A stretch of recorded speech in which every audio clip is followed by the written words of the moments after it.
1776, a constitution was written to protect white, rich, property-owning Christian men. Why on God's green earth would we assume that that document is protecting anybody else?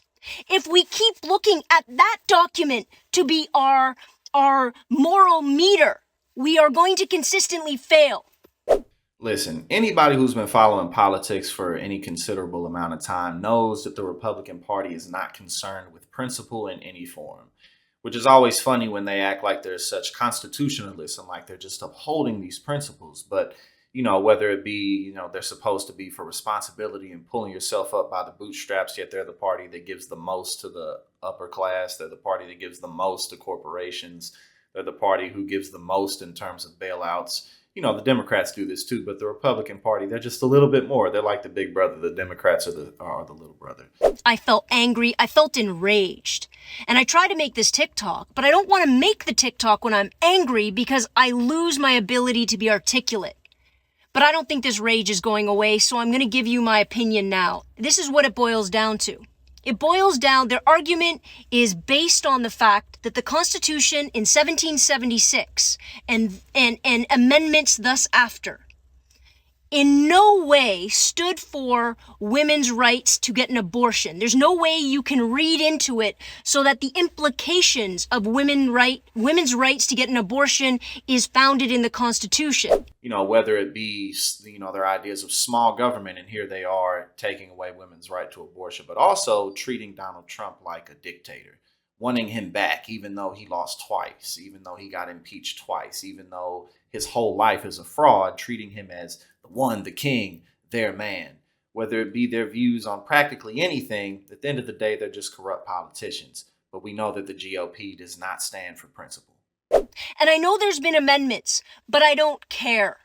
Because the foundational governance of that country and where all these laws come from is from a document that is based on owning women and owning African Americans and displacing and committing a genocide against the indigenous population. And see, that's the thing about laws. It's all about whatever the argument is and who has a stronger argument. But at the end of the day, Roe v. Wade was set and established over 50 years ago.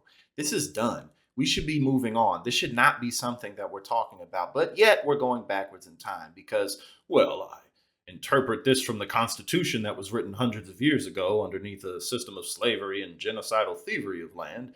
Of course, they refer back to that document. But again, when it comes to law, people do this all the time. I get random alerts on my phone, that apparently some Obama lawyer said that Joe Biden doesn't have the right or the authority to cancel student loan debt, even though he's already canceled student loan debt for a small amount of people, albeit, but he's already done it.